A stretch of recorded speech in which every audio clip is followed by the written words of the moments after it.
We've seen some brutal stuff. And you know what happens at midnight when something like that happens? You go, what did I do wrong? And I guarantee this room has felt that question in the last 2 years. What have I done wrong? I have made mistakes. I have said the wrong thing. I have emailed out the wrong thing. I have said something in anger. I have made so many mistakes in my life. Maybe I should just give up. See, that's that. You don't have hope because you're focused on you and your performance rather than his performance for you. You can't see tomorrow being any better. You can't see a preferred future, so you lack hope. He's going, listen, do you understand who's in charge here? In those moments where you wake up at midnight and begin to tell yourself, I don't know if I made a mistake. You know what you got to do? Do that Old Testament thing where God always goes, remember. Remember. Remember he always does that? Remember I brought you through, like build a stone thing and remember that I brought you through the Red Sea. Remember. So yeah, sure, like 6% of your life has like those really intense spiritual, supernatural moments. But in that other 94, when stuff just kind of sucks, remember that he did that crazy thing 3 years ago, right? And he actually exists in the mundane. Because the spiritual war, which talk about, it doesn't happen in the crazy, in the poles, right? It's the spectrum in the middle.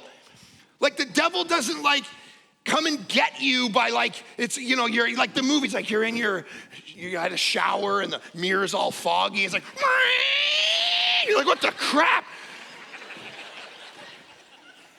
That's not what happens, man. He just gives you, he doesn't have to do that. Because then it's like, it's clear. It's like, oh my gosh, it's on YouTube, look. And the devil's like, no, he doesn't do that. He just gives you that thing in your right pocket. And that's all he has to do, man, just distract you. Because you're bored, so you'll just scroll mindlessly and do nothing. And you'll die happy and rich. That's exactly where he wants you.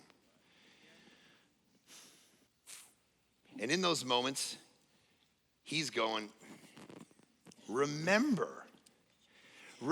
that time when you were 20 years old and you were like a young adult intern and before the days of Facebook and you were playing Minesweeper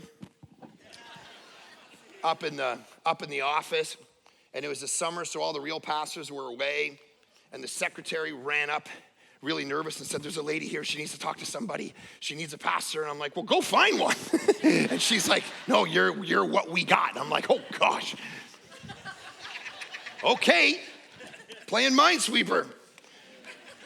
And I go get in the room with her and she says, listen, man, I committed adultery on my husband for the last 10 years with our best friends, and I don't know what to do, and my kids are gonna find out. I was driving by the church, I looked up and I saw it was a church, and God just said, I gotta come in here, and I came in here, and now I need you to give me advice what to do.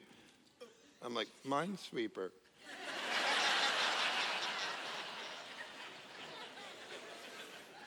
I'm like, I do not know what to do in this scenario right now, man. I am not trained in this. So I said, well, let me just pray. And I put my hand on her and I started praying. And guys, I'm telling you right now, and I'm not big C charismatic, small C charismatic. The Holy Spirit is alive and well. Miracles still happen. Just, I don't do a lot of the stuff. All of a sudden I start praying stuff I never would know about her life. God starts giving me vision. I'm praying for her and her cousin, and what, the other day when this happened and blah, blah, blah. And she's like, boom. She's like, you follow me, creep? I'm like, you can't. In those moments of midnight when that woman, remember that. Remember when I do that stuff.